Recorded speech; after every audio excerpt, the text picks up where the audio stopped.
Meskipun dia sudah tua, rambutnya yang putih bertebaran di bahunya, kekuatan hidupnya mengering, dia masih berdiri tegak, berdiri di puncak sendirian, menatap ke kejauhan. Bagaimana dia bisa rela mengundurkan diri seperti ini? Tahun-tahun ini, orang-orang itu, mereka semua perlahan-lahan menjadi jauh. Suara-suara masa lalu dan wajah-wajah yang tersenyum, suka dan duka masa lalu, semuanya muncul di matanya yang keruh. Aku merindukan kalian semua, kata Si Hao. Desa batu, hutan mulberry api, perbatasan yang sunyi. Adegan-adegan berlalu satu demi satu, tahun-tahun sudah jauh di belakang. Batu kecil masa lalu sekarang sudah tua. Di masa lalu, nama ini menyebar ke seluruh dunia, tetapi pada akhirnya, itu akan terkubur di bawah perjalanan waktu yang tak berujung, dilupakan oleh orang-orang. Sulit untuk membayangkan bahwa bocah nakal iblis masa lalu sudah tua dan berambut abu-abu. Dia mendesah di bawah matahari terbenam berwarna darah. Dia sudah melewati masa jayanya. Pikiran-pikirannya yang tersisa masih terlalu dalam, mustahil untuk melepaskannya.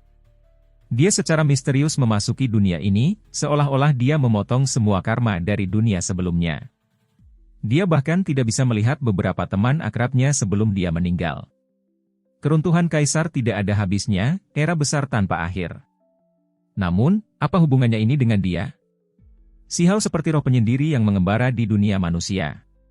Semuanya menjadi sunyi, matanya mulai terpejam. Ketika dia mencapai batasnya, di laut reinkarnasi Si Hao, retakan muncul satu demi satu. Ini adalah pecahan waktu, roda kehidupannya akan hancur. Bunuh! Dia melepaskan teriakan ringan. Seberkas cahaya muncul, menebas sumbernya, ingin memotong elemen yang membusuk, benar-benar memotong bagian yang retak. Itu seperti pohon yang sakit memotong bagian yang rusak oleh serangga, dan kemudian disambar petir. Pohon itu hancur berantakan di bawah nyala api petir, runtuh dan hancur, sementara akar pohon masih ada di sana, menunggu kehidupan baru. Dia menggunakan tubuh sebagai benih, jadi esensi terbesar tersembunyi di dalam benih Dao. Kultivasinya juga dipercayakan di dalam, roh primordial juga tersembunyi di dalam. Di seluruh gunung ilahi, energi kekacauan meluap. Kehidupan Si Hao mengering, jatuh ke bawah sini. Kemudian, sebenarnya ada cahaya petir tak terbatas yang turun, menghantam. Ini adalah hal yang sangat menakutkan. Ketika dia mendekati batas absolut, dia benar-benar bisa menuntun turunnya kesengsaraan surgawi. Setelah waktu yang lama berlalu, tubuh yang dikenal kokoh dan tak tergoyahkan, dibaptis selama 30.000 tahun, sekarang hancur berantakan, menjadi penuh lubang. Namun, ada juga jenis transformasi yang terjadi. Dalam degenerasi, ada sedikit energi kehidupan yang menyebar. Sama seperti kesengsaraan petir yang awalnya merupakan sumber kehancuran, tetapi yang tersembunyi di dalamnya adalah seutas kekuatan hidup, yang berisi genangan cairan kesengsaraan petir. Si Hao bertahan antara hidup dan mati. Pada saat ini, seolah-olah dia melihat pemandangan Dewa Willow ditebas oleh petir Dao abadi yang tak terbatas di 9 surga. Kemudian, kesadarannya menjadi kabur. Ketika tempat ini menjadi tenang, pegunungan itu hancur menjadi bubuk, menjadi jurang hitam hangus. Di dasar jurang, ada sisa-sisa bintang, semuanya bintang besar yang ditebas. Ada juga sisa-sisa hitam hangus, diam dan tidak bergerak. Beberapa tahun kemudian, sedikit energi kehidupan berputar-putar, dilepaskan dari tubuh hitam hangus. Itu seperti pohon yang disambar petir, mengandung sedikit vitalitas, akan melakukan keajaiban. Kemudian, selama setengah tahun berikutnya, kekuatan hidup secara bertahap menjadi lebih kuat sampai akhirnya, bola cahaya tiba-tiba melonjak. Sisa-sisa hitam hangus mengeluarkan suara pipak, mulai hidup kembali. Pada akhirnya, banyak tulang tua yang terkelupas, bahkan lapisan kulit hitam tua pun ikut terkelupas. Si Hao terlahir kembali ke wujudnya yang lebih muda, dipenuhi energi darah, energi esensinya berkembang pesat hingga ekstrim. Dia menjalani kehidupan kedua, membabat habis yang membusuk. Benih Dao melonjak dalam tubuhnya, darah esensi mengalir, kembali ke tubuhnya. Ada banyak gerbang di dalam tubuhnya yang terbuka. Kehidupan ini memiliki lebih banyak gerbang yang terbuka daripada yang terakhir. Ini adalah perwujudan tubuh sebagai benih, hasil Dao-nya bahkan lebih maju selangkah. Setelah hidup selama lebih dari 30.000 tahun, dia mengolah tubuh yang tak tertandingi di domain Dao Fana. Dia memiliki potensi yang lebih besar daripada di kehidupan sebelumnya, memiliki keuntungan yang lebih besar. Aku tidak sabar lagi, Aku ingin melawan penindasan Dao Agung di surga, menyerang kenaikan abadi. Si Hao berkata pelan. Ini adalah era yang rumit.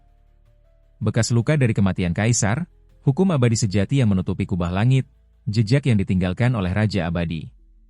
Semua ini mengelilingi dunia, menghalangi kemajuan makhluk-makhluk selanjutnya.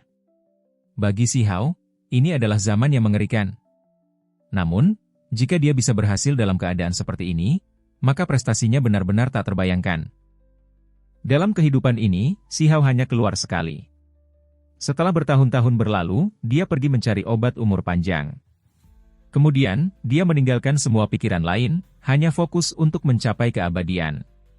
Dia ingin kembali, untuk mengembangkan kemampuan ilahi yang tak tertandingi, metode yang tak tertandingi, pergi ke tempat-tempat yang seharusnya dia kunjungi. 9 surga 10 bumi masa lalu, pertarungan besar, dapatkah itu dianggap telah dimulai? Banyak wajah muncul dalam benaknya. Dia takut menghilang selamanya, bahwa dia tidak akan pernah bisa melihat mereka lagi. Dalam kehidupan ini, dia benar-benar memiliki keuntungan besar. Tubuhnya tak tertandingi, kultivasinya mencapai batas absolut, bahkan lebih kuat dari sebelumnya. Disinilah kepercayaan dirinya berada. Aku ingin menjadi abadi perang. Suara Si Hao rendah. Dunia ini ditekan oleh hukum Dao abadi, ukiran dan lainnya, jadi tidak ada cara untuk mencapai keabadian. Untuk melewati jalan itu, bisa dikatakan melawan dunia. Tahun-tahun itu seperti air, berlalu tanpa kembali. Si Hao menyerangnya lagi dan lagi, terus-menerus mencoba berbagai hal. Itu sangat ganas, tidak takut akan konsekuensinya, hanya ingin menjadi abadi perang. Ini sangat berbahaya, terlalu ganas, mudah baginya untuk runtuh. Di dunia ini, Si Hao lelah secara spiritual, kekuatannya terkuras. Dia telah menyerang pada kemacetan ini sepanjang hidupnya, tubuhnya penuh dengan bekas luka, kondisinya tidak pernah membaik. Jika bukan karena fondasinya yang sangat kokoh, dia pasti sudah lama meninggal. Meskipun demikian, metode yang mendominasi masih memberinya kerusakan yang mengerikan. Seiring bertambahnya tahun, rentang hidupnya sebenarnya hampir habis. Orang harus mengerti bahwa hanya 10.000 tahun telah berlalu dalam kehidupan ini. Dibandingkan dengan rentang hidupnya sebelumnya, dia seharusnya masih jauh dari mencapai batasnya. Setelah beberapa dekade lebih, Si Hao tidak dapat bertahan lagi. Meskipun tubuhnya melepaskan aura yang kuat, kekuatan hidupnya telah mengering. Dia telah mencapai batas kehidupan ini. Dia mengeluarkan sebatang obat, menaruhnya ke dalam mulutnya, melahapnya. Ini adalah obat abadi yang dia petik. Dalam kehidupan ini, dia hanya berangkat dalam perjalanan besar sekali, menghabiskan beberapa ratus tahun, semua demi menemukan batang obat ini. Setelah sekian lama berada di alam ini, dia secara alami tahu tempat mana yang memiliki peluang besar, di mana obat abadi yang abadi mungkin disembunyikan. Zaman runtuhnya kaisar, sebatang obat abadi yang tertinggal dari pertempuran besar ditemukan olehnya. Malam itu, cahaya ilahi menyerbu ke surga. Obat umur panjang masa lalu sudah menurun, sifat obatnya sekarang mirip dengan setangkai obat ilahi. Itu tidak dapat membantu Si Hao mencapai keabadian, itu hanya dapat membantunya hidup untuk kehidupan yang lain. Kehidupan ketiga Si Hao dimulai, sekarang sudah hidup lebih dari 40.000 tahun. Dia benar-benar mengabdikan diri untuk kenaikan abadi. Dia ingin kembali, dia ingin bangkit, dia ingin menjadi abadi perang di alam sekuler ini. Sayangnya, itu terlalu sulit. Seseorang sekuat Si Hao, sebelum mencapai usia 500 tahun, dia sudah menjadi makhluk tertinggi. Sebelum mencapai usia 1000 tahun, dia dipandang sebagai kaisar domain Daovana oleh para dewa sejati, namun sekarang, dia terjebak. Dia tidak bisa melangkah maju, tidak bisa mencapai keabadian. Dalam kehidupan ketiga ini, Si Hao hidup selama 40.000 tahun. Meskipun dia memiliki sebatang obat abadi-abadi di tangannya, yang sudah tumbuh dengan baik sejak lama, itu tetap tidak berguna baginya. Obat abadi yang hebat itu memungkinkannya untuk menjalani kehidupan tambahan, tetapi hanya itu saja. Dia mengembangkan toleransi terhadap efek obat umur panjang, ini berlaku untuk makhluk apapun. Dia hanya bisa menggunakan efek obat untuk memberinya kehidupan tambahan sekali. Pada akhirnya, saat dalam kesulitan yang tak terelakkan, Si Hao mulai bertukar darah, melunakkan tulangnya dan membersihkan sumsumnya, menukar darah yang berharga. Semua darahnya mengalir keluar, berubah menjadi cahaya terang. Ini adalah jenis transformasi, bukan transformasi biologis alami, melainkan transformasi yang didorong dengan paksa. Semua darahnya terbakar, bahkan kulitnya terbakar dalam cahaya api Dao yang hebat ini. Teriakan Phoenix sejati terdengar, bergema di seluruh surga. Dia menguasai teknik berharga Phoenix sejati. Warisan tak tertandingi dari klan ini adalah metode kelahiran kembali. Dia telah mempelajarinya selama 40.000 tahun sekarang. Sekarang, dia mencari kehidupan, hanya ada satu kesempatan itu. Saat bermandikan api, semua darah lamanya lenyap, teriakan burung abadi yang ganas terdengar. Sambil disertai dengan suara gemuruh Dao yang hebat, tubuh Si Hao bergetar hebat. Di sumsum tulangnya, di dalam tubuhnya, darah baru sedang diciptakan.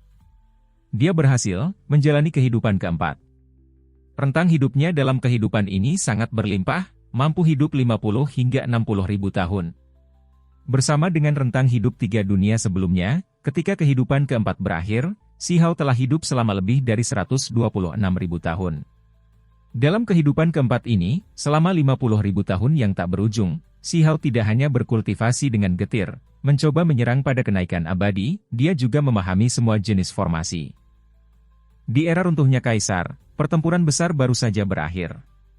Tentu saja ada berbagai jenis sisa dan warisan yang hilang. Si Hao mengumpulkan semua teks berharga tentang formasi Dao. Akhirnya, setelah menggunakan 50.000 tahun, mempelajarinya dengan saksama, dia sudah dapat dianggap sebagai ahli formasi yang tak tertandingi. Sebelum kehidupan keempat berakhir, Si Hao membangun formasi besar yang menggemparkan dunia. Semua 9 tempat keberuntungan alam di daratan tak terbatas itu terhubung. Bahkan jika mereka dipisahkan oleh jutaan dan jutaan li, mereka semua terhubung bersama melalui formasinya. Dia menciptakan formasi besar yang tak tertandingi, mengubur dirinya di mata formasi, memperoleh esensi dari 9 tanah keberuntungan alam yang besar. Dia seperti telur dewa yang dipelihara dan dibaptis. Ini adalah berbagai sumber keberuntungan alam. Meskipun tidak semua yang ada di seluruh alam besar, itu masih cukup menantang surga. Si Hao menggunakan ini untuk menjalani kehidupan kelima, berubah seperti inti dewa. Dia melepaskan seluruh kulit manusia, memaksa keluar tulang-tulang tua dari dagingnya satu demi satu, terlahir kembali. Misteri dunia yang mendalam dipelajari dengan cermat, esensi alam dikumpulkan melalui formasi, menghasilkan kesempatan untuk kelahiran kembali. Kemudian, ada kehidupan keenam, kehidupan ketujuh. Si Hao menggunakan semua metodenya untuk terus hidup, bangkit kembali lagi dan lagi ketika dia berada di tahun-tahun terakhirnya. Itu sangat sulit, tetapi dia melakukannya. Setiap kehidupan, umurnya akan sangat diperpanjang. Ini memungkinkannya untuk melihat harapan, melihat arah. Kenaikan abadi sangat sulit, surga dan bumi terkunci. Bahkan seseorang sekuat Si Hao sekarang tidak memiliki cara untuk benar-benar menentang surga.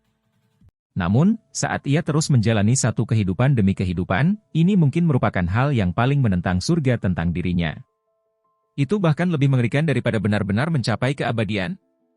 Di masa lalu, siapa yang bisa melakukan hal seperti ini? Satu era yang hebat, mampu menjalani kehidupan kedua sudah sangat sedikit.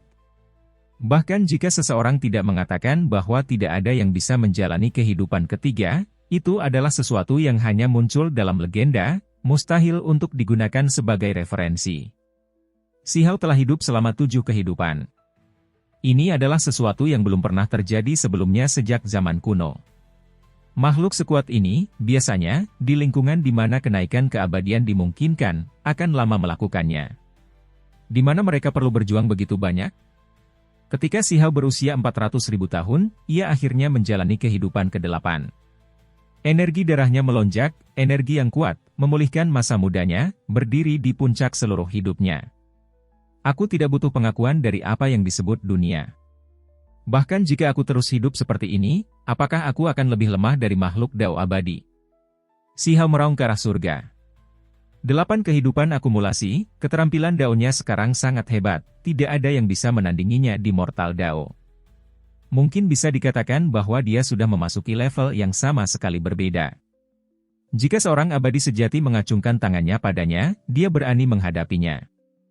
Awalnya, dia sudah berdiri di puncak absolut Mortal Dao. Sekarang setelah dia memiliki 8 dunia akumulasi, itu tidak terbayangkan.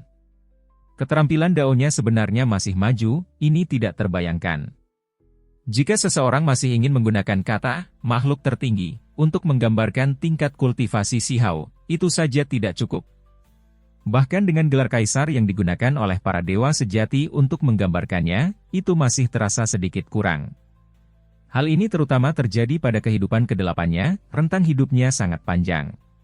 Dalam kehidupan ini, ketika ia hidup melewati 90.000 tahun, ia masih dalam masa keemasannya, tidak mati karena usia tua.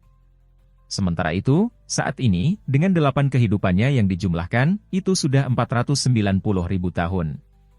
Selain itu, dalam kehidupan ke-8 ini, kesadaran ilahinya menjadi semakin tajam, menangkap informasi yang mengejutkan. Ia melihat sungai waktu yang besar lebih dari sekali, melihat naik turunnya. Selain itu, ia juga melihat para ahli yang melihat ke kejauhan satu demi satu, entah menelusuri kembali ke masa lalu atau mengabaikan waktu yang tak berujung. Itu dia. Suatu hari, ia secara pribadi melihat semut bertanduk surgawi yang seluruhnya berlumuran darah. Di sungai waktu yang tak berujung, mereka saling bertukar pandang. Sihao tercengang. Ayah dari semut bertanduk surgawi kecil itu adalah salah satu dari 10 setan. Dia teringat saat dia membuka istana bawah tanah lembaga Dewa Surgawi, pertama kali dia melihat jejak semut bertanduk surgawi, dia berkata bahwa bertahun-tahun yang lalu, dia sepertinya pernah melihat Sihao. Sekarang, Sihao menghela napas ringan, mengerti dengan jelas. Selama kehidupan ke-8, Sihao mencapai puncak absolut dalam hidupnya, mampu mendominasi semua yang ada di bawah langit. Saat ini, dia merasa bahkan jika dia dengan menantang menghadapi para dewa, membunuh mereka bukanlah masalah. Ini bukan semata-mata karena jenis kepercayaan diri yang kuat, tetapi karena dia juga memiliki kekuatan yang tak terukur. Aku ingin kembali ke usiaku. Sihao berkata pada dirinya sendiri. Dia menemukan jalannya sendiri, dia tidak membutuhkan pengakuan dari dunia ini. Dia melawan dunia begitu saja, terus hidup. Cepat atau lambat, dia akan menjadi abadi. Yang dia khawatirkan adalah jika pertarungan besar sudah dimulai, jika orang-orang yang dia kenal sudah meninggal dalam perjalanan waktu. Era besar yang berbeda, dunia yang berbeda, waktu yang terlibat, sulit untuk mengatakan apa yang sebenarnya akan terjadi. Metode hebat transformasi perwujudan. Sihao mengoperasikannya lagi, menyimpulkan metode hebat. Alasan dia bisa datang ke sini terkait dengan ini, terkait dengan ruangan batu itu. Bahkan setelah bertahun-tahun, dia masih memeriksanya dari waktu ke waktu. Tiba-tiba, dia merasakan sesuatu yang aneh. Dunia sedang berubah, aku bisa kembali? Aura misterius beredar. Sihao berdiri di sana, hidup menyendiri di sini selama 100.000 tahun. Bisakah dia benar-benar pergi? Kekosongan itu terdistorsi, berputar-putar. Dia melihat sebuah ruangan batu yang tidak jauh, sedikit kabur. Dia bisa melihat bahwa itu seharusnya ruangan batu yang sebelumnya dia masuki.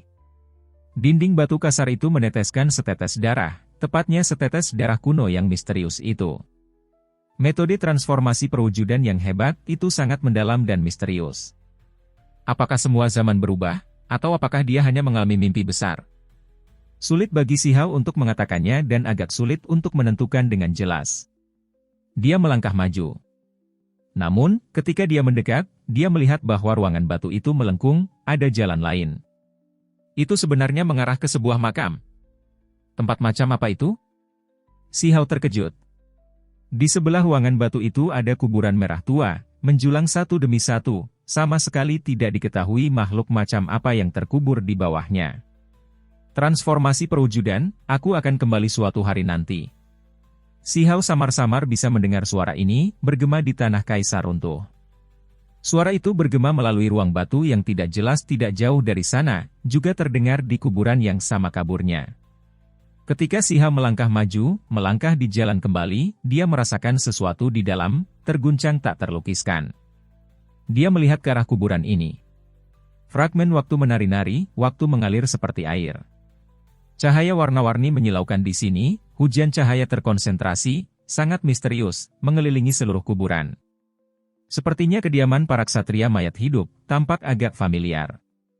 Saat Sihao melanjutkan, dia berkata pelan pada dirinya sendiri.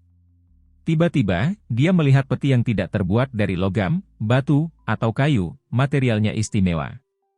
Itu melepaskan kecemerlangan 9 warna, menyilaukan sampai membuat surga kehilangan cahayanya. Artefak kuno asal. Pupil mata Si Hao mengerut. Dia pernah melihat benda ini sebelumnya. Ketika dia menuju ke jurang kegelapan bersama Sanzang dan Shen Ning, dia telah melihat peti ini. Kecemerlangan yang dilepaskannya adalah 9 warna, cahayanya cemerlang. Si Hao melangkah maju. Ketika dia benar-benar memasuki tempat ini, semuanya berubah, semuanya menghilang. Langit dan bumi menjadi sunyi, tempat ini tidak memiliki suara apapun. Makam kuno menghilang, artefak kuno asal juga telah lama menghilang tanpa jejak. Di mana ini? Si Hao melihat, merasa seperti itu sangat familiar. Kemudian, tubuhnya bergetar, pupil matanya melebar, dengan ketidakpercayaan yang mendalam. Dia benar-benar datang ke tempat ini. Dia tidak berada di domain abadi. Dia pernah ke sini sebelumnya. Itu adalah tempat di luar Desolate Border, cabang dari Ancient Burial Region. Saat itu, seorang ksatria mayat hidup wanita menemaninya ke sini, tempat di mana peti kayu busuk pertama kali muncul berada di dekatnya. Sementara itu, tempat ini adalah salah satu dari 3 tanah suci pengorbanan besar para ksatria mayat hidup. Si Hao berjalan keluar, merasakan aura Desolate Border.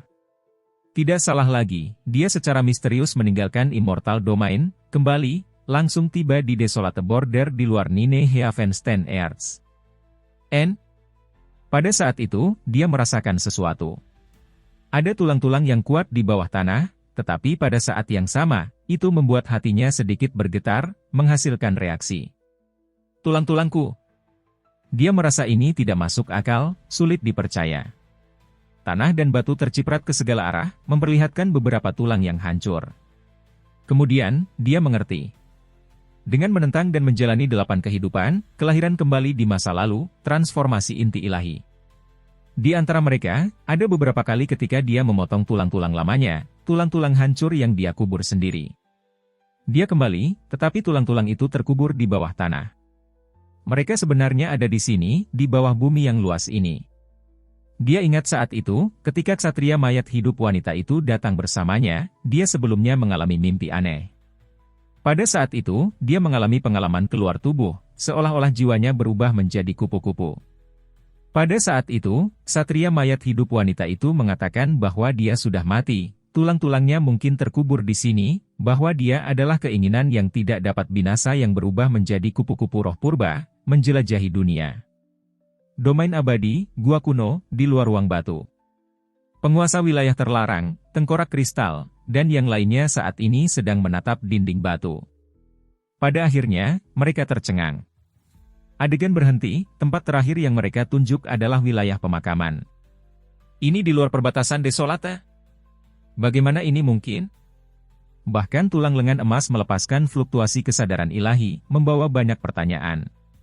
Pada akhirnya, Huang pergi, namun dia tidak kembali ke ruang batu, tetapi malah tiba di perbatasan Desolate.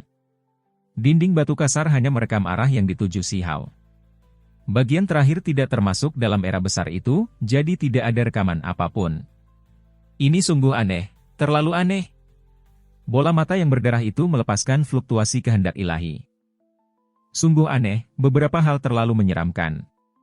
Mereka melihat tetesan darah itu bersama-sama, tetesan yang menempel di dinding batu kasar. Semua ini pasti ada hubungannya dengan benda ini, kata penguasa wilayah terlarang. Ruang batu menjadi sunyi. Semua rekaman kasar menghilang, lenyap sepenuhnya.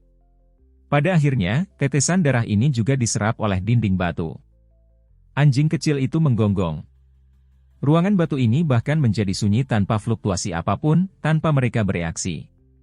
Bahkan energi kekacauan yang melonjak berkurang, hampir mengering. Perbatasan Desolate. Si Hao melangkah maju, setiap langkah tampak kecewa. Kekuatan sihirnya menggemparkan dunia, keterampilan Dao tak terukur. Dia langsung pergi. Namun, setelah meninggalkan wilayah ini, dia melihat formasi tak terbatas yang menutupi langit dan bumi, memutus hubungan antara pihak lain dan Imperial Pass, menghalangi makhluk-makhluk dari pihak lain untuk menyeberang ke dunia ini. Bahkan wilayah ini pun terpengaruh. Formasi memisahkannya dari tempat itu. Dia bisa melihat Imperial Pass di kejauhan, tetapi sulit untuk kembali ke sana. Di masa lalu, setelah pertempuran terakhir, Heaven Abyss melonjak, hukum Dao yang tak ada habisnya turun. Formasi besar hukum Dao yang tak tertandingi turun, selamanya menyegel jalan keluar dari Desolate Border, mencegah pihak lain untuk menyerang. Awalnya, itu bisa menghalangi mereka selama 500 tahun, tetapi itu telah didukung untuk waktu yang tak terbatas. Jika tidak terjadi hal yang tidak terduga, bahkan era yang hebat pun belum tentu dapat menembus segel tempat ini. Tentu saja, itu adalah situasi yang paling ideal. Sejak makhluk kegelapan menyerbu, Siha merasa wilayah ini sepertinya tidak dapat berfungsi sebagai segel abadi. Anlan, Scarlet King, Shu Tuo, Wu Shuang, dan yang lainnya, mereka akan membantai jalan mereka kembali suatu hari nanti. Mata Siha berkedip tanpa henti. Dia memeriksa wilayah ini, mencari jalan kembali. Untungnya, apa yang dipotong oleh formasi yang tak tertanding itu adalah jalur yang diambil pihak lain untuk mencapai Imperial Pass. Wilayah ini hanya terpengaruh. Meskipun tertutup, itu tidak sepenuhnya terputus. Di dunia lain itu, dia berkultivasi dengan keras selama ratusan ribu tahun, menjadi ahli dalam formasi hebat, jadi pengetahuannya hebat, mencapai ketinggian yang luar biasa. Itu maju bahkan lebih kuat daripada keterampilan daunnya.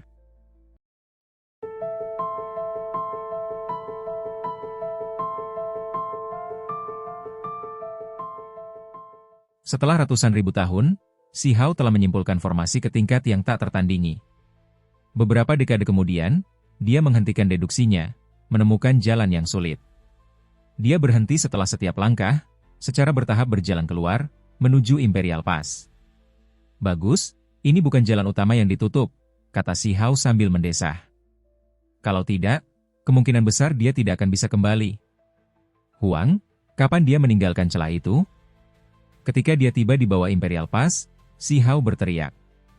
Ketika dia ingin meminjam jalan untuk masuk, makhluk-makhluk yang menjaga kota besar itu terkejut. Mereka benar-benar berusaha keras.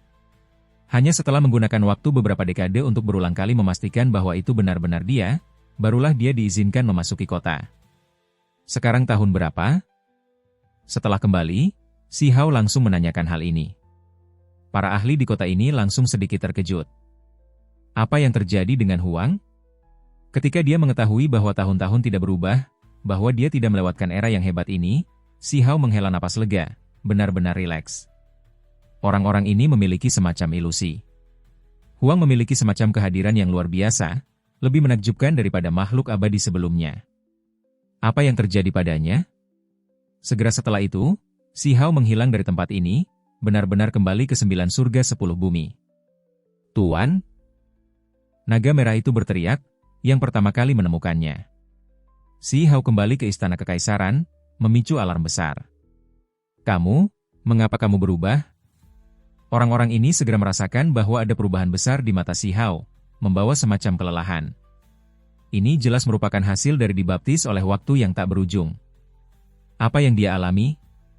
Mungkinkah dia mengalami kemunduran di domain abadi? Apakah kamu baik-baik saja? Yunsi khawatir. Selama beberapa dekade ini, dia selalu melihat ke kejauhan, khawatir bahwa dia tidak akan dapat kembali dengan selamat, meninggalkannya dalam siksaan batin. Aku sangat baik. Si Hao memasuki pengasingan. Dia perlu menenangkan dirinya sendiri. Itu karena dia mengalami beberapa ratus ribu tahun. Apakah ini nyata? Sekarang setelah dia memikirkannya, itu terlalu nyata, bukan ilusi. Selain itu, kekuatannya jelas meningkat, tidak ada cara untuk membantah ini. Kemudian, roh primordial Si Hao bersinar. Sebuah bilah panjang yang menyilaukan meninggalkan tubuhnya, menebas dirinya sendiri. Yang ingin dia putuskan adalah pikiran yang mengganggu, hal-hal sepele dari ratusan ribu tahun. Dia ingin mempertahankan pikiran yang cerah dan jernih, menyendiri dan bebas. Kalau tidak, kenangan ratusan ribu tahun itu akan terlalu mengejutkan. Pada akhirnya, roh primordial Si Hao tembus pandang seperti kristal, seperti masa lalu. Agar para kultivator tetap mempertahankan hati yang murni, ketika usia seseorang menjadi sangat tua, jenis pembaptisan diri ini tidak dapat dihindari. Si Hao pulih. Ia sekali lagi melonjak dengan semangat. Pengalamannya selama ratusan ribu tahun itu, yang ia simpan adalah wawasannya mengenai kultivasi dan hal-hal lainnya. Terhadap hal-hal yang tidak penting, ia benar-benar memisahkannya. Hatinya seperti kristal, masih penuh semangat, seperti anak muda berusia 20-an tahun yang lembut dan cantik, tidak ada sedikit pun tanda-tanda perubahan yang terlihat. Semut bertanduk surgawi dan Cao Yusheng tiba. Muking, Shizong, kaisar kupu-kupu dan batu penyerang ilahi, ketika mereka mendengar tentang kembalinya Si Hao, mereka juga segera bergegas. Si Hao membawa mereka kembali ke alam bawah, tiba di desa batu, mengadakan perayaan. Ketika yang lain melihat bahwa dia dapat kembali dengan selamat, mereka semua sangat gembira, merasa seperti itu pantas untuk dirayakan. Namun, tidak ada yang benar-benar dapat memahami pikirannya saat ini. Satu perpisahan dan itu berlangsung selama beberapa ratus ribu tahun. Baginya untuk masih dapat bersatu kembali, bertemu dengan mereka semua, perasaan ini benar-benar hebat. Ini terutama terjadi ketika dia melihat kepala klan tua, orang tuanya, melihat teman-teman masa kecilnya yang berambut putih Dazuang, Ermeng, Pihou, dan yang lainnya, mata Si Hao menjadi sedikit masam. Namun, dia benar-benar menyembunyikan semua emosi ini. Mampu bertemu lagi sudah cukup baik. 10 tahun kemudian, penguasa wilayah terlarang dan yang lainnya kembali. Mereka menunggu kembalinya Si Hao di Gua Kuno Immortal Domain selama 10 tahun. Hanya ketika mereka yakin bahwa tidak ada aktivitas di sana, tidak dapat menunggu kembalinya Si Hao lebih lama lagi, mereka kembali. Bagaimana kamu bisa kembali mendahului kami? Anjing kecil itu terkejut. Ia juga kembali ke alam ini.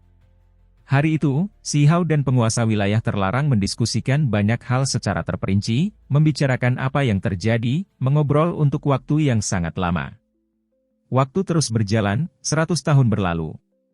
Si Hao bangkit. Selama 100 tahun ini, ia selalu duduk di tempat, bukan sebagai kultivasi yang pahit, melainkan merasakan dunia ini. Ia membandingkan apa perbedaan antara dunia ini dan dunia itu. Mengapa aku merasa seperti kalian sudah mustahil untuk diduga? Dibandingkan dengan ketika makhluk abadi sejati turun, kalian hanya lebih baik dari mereka, tidak lebih rendah. Kata semut bertanduk surgawi. Ketika makhluk ke-8 menyerbu, ia telah melihat lebih dari satu makhluk abadi sejati.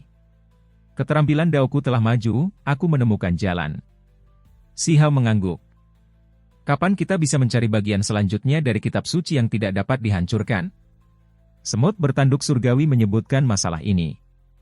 Kitab suci yang tidak dapat dihancurkan, ini awalnya adalah warisan semut bertanduk surgawi, tetapi ia memiliki kekurangan bawaan. Kemudian, semut bertanduk surgawi kecil dan Si Hao pergi ke surga tak terukur, menemukan kitab suci abadi yang tersembunyi di Laut Utara. Sayangnya, kitab suci ini masih belum lengkap. Kitab suci itu dibagi-bagi, bagian terakhir berada di dalam wilayah terlarang. 1000 tahun yang lalu, semut bertanduk surgawi sudah mengetahui wilayah terlarang mana itu. Kita akan menuju ke wilayah terlarang itu sekarang, kata Si Hao.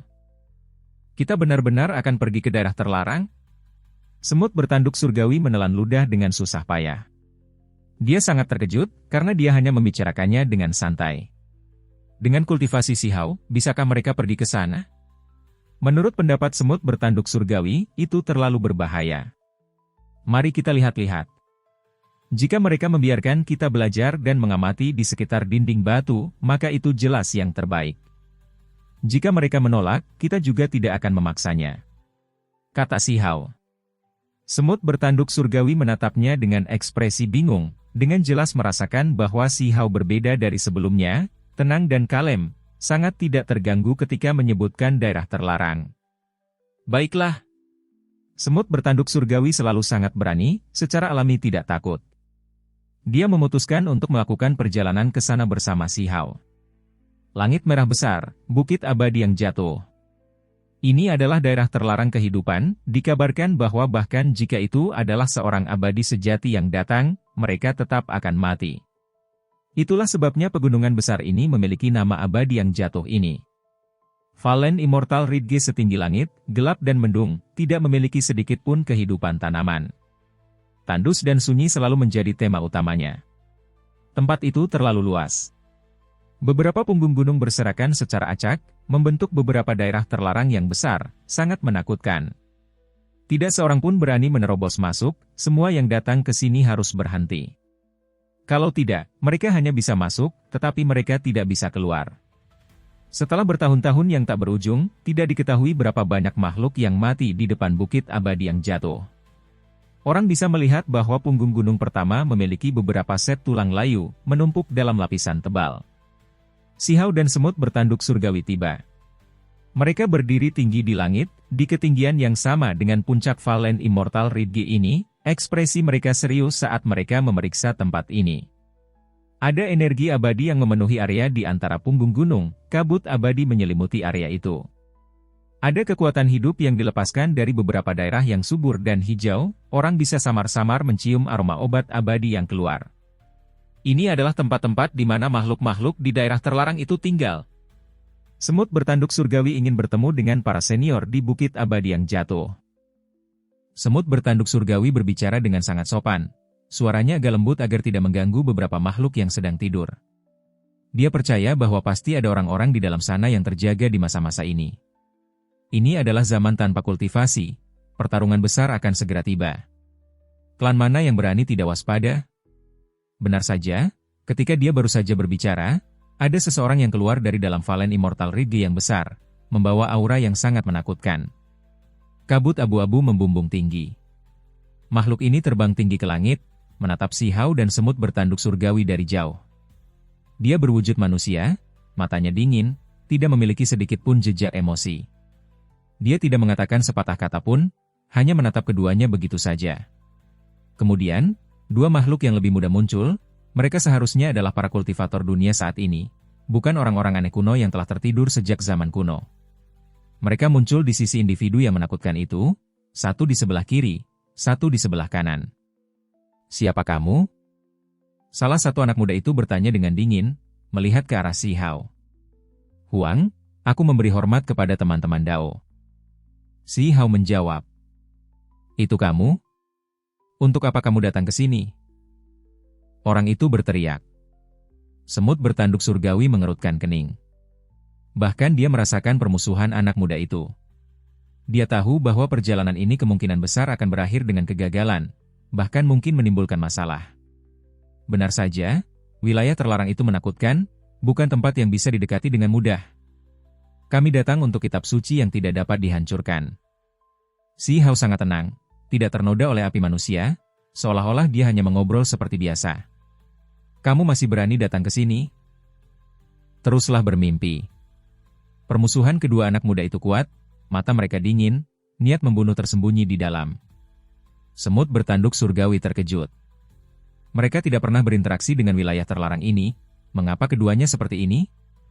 Saya tidak percaya saya telah melakukan sesuatu yang menyinggung kalian semua. Kata Sihau. 1000 tahun yang lalu, seorang abadi sejati pergi mencarimu, tetapi pada akhirnya, dia tidak pernah kembali. Seorang makhluk muda berkata dengan dingin. Ahli yang menakutkan di tengah juga melepaskan fluktuasi kekuatan magis saat ini. Kabut abu-abu menjadi padat, menyebar keluar, melepaskan untaian kekuatan Dao abadi. Mata Sihau melepaskan 2 kilatan petir dingin. Di masa lalu, abadi yang hancur dari istana abadi mengundang 2 abadi sejati, salah satunya dari domain abadi, yang lain dari wilayah terbatas kehidupan. Dia mengejar Sihau dengan niat untuk membunuh. Pada akhirnya, kedua dewa sejati itu ditangkap oleh Meng Tianzeng yang terkorosi oleh kegelapan dan digiring ke dalam kegelapan. Mata Sihau memancarkan dingin. Penguasa wilayah terlarang ini mengambil tindakan terhadapnya dengan mendominasi. Pada saat itu, belum lama sejak dia mencapai Dao, bagaimana dia bisa menghentikan seorang dewa sejati? Ayo pergi, kata Sihau. Setelah memahami karma, dia tahu bahwa pihak lain tidak akan membiarkannya melihat kitab suci yang rusak itu. Berhenti, kalian tidak diizinkan pergi. Salah satu makhluk muda itu berteriak. Leluhur tua, tolong ambil tindakan.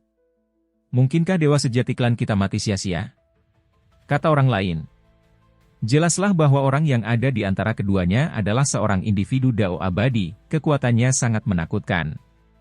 Sekarang, dia terbangun justru untuk berjaga-jaga. Di zaman tanpa kultivasi ini, dengan pertarungan besar yang akan segera tiba, semua wilayah terlarang juga khawatir. Teman kecil, tolong tetaplah di sini. Makhluk mengerikan yang tidak mengatakan apapun selama ini akhirnya berbicara. Dilihat dari penampilan luarnya, ini adalah pria paruh baya. Rambut abu-abu tersebar ke bawah, kekuatan magis berputar-putar, kabut abu-abu melonjak, seluruh keberadaannya misterius dan kuat. Saran atau komentar apa yang ingin kamu bagikan? Si Hao berbalik, berhenti. Kudengar teman kecil itu memiliki bakat melengkungkan surga. Hari ini, aku ingin memeriksa sikap eleganmu, hanya satu gerakan. Pria parubaya berambut abu-abu itu berkata. Semut bertanduk surgawi sekarang merasa sedikit menyesal, merasa seperti mereka terlalu gegabah, seharusnya tidak datang ke sini.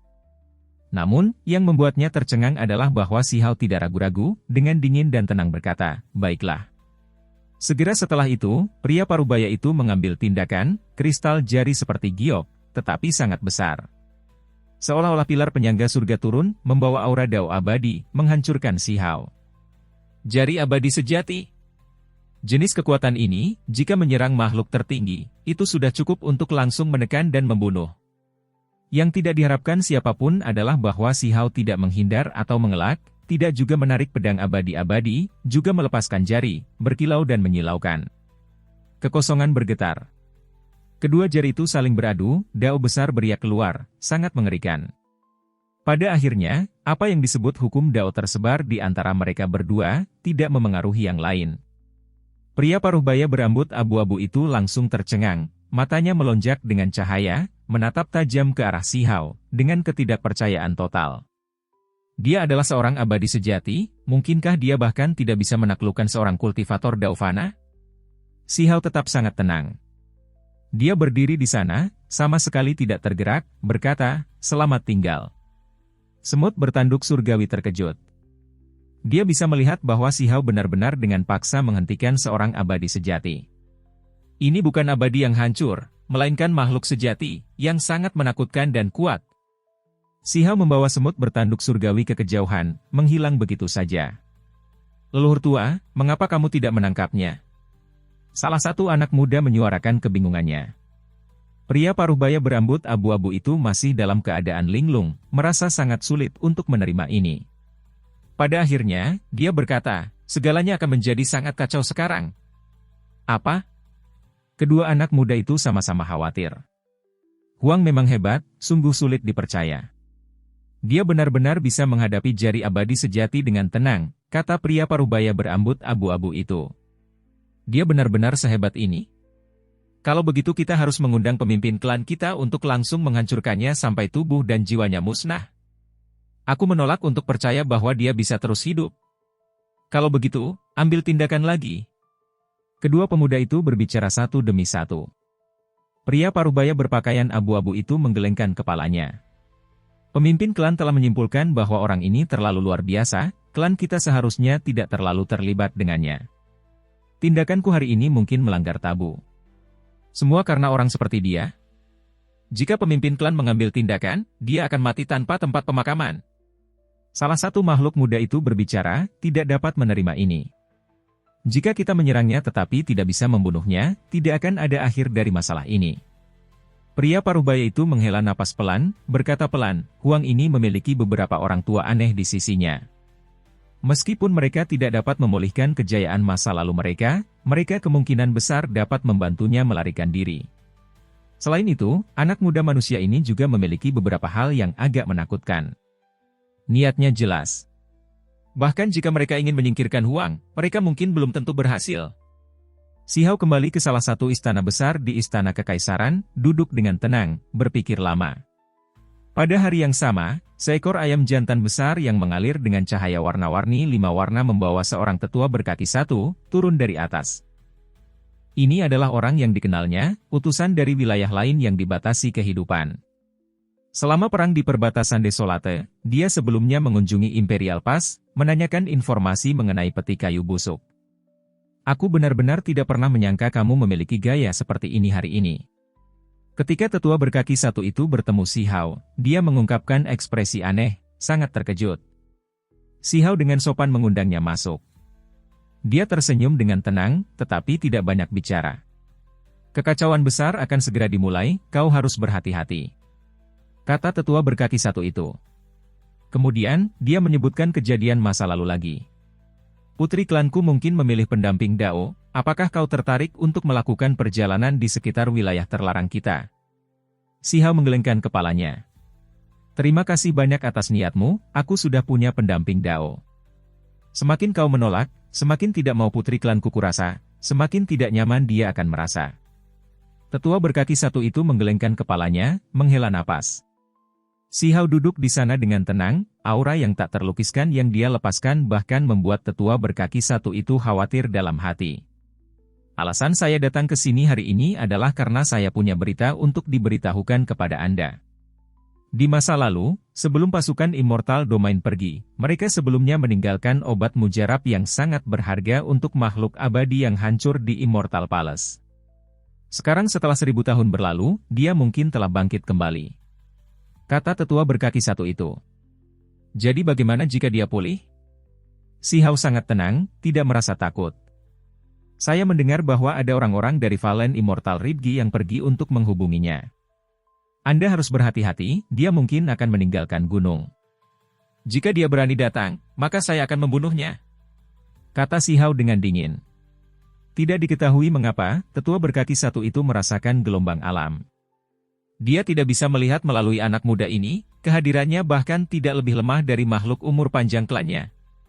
Dia tahu bahwa mungkin ada hal-hal besar yang terjadi selama ini, mungkin cukup untuk ditinggalkan dalam catatan sejarah.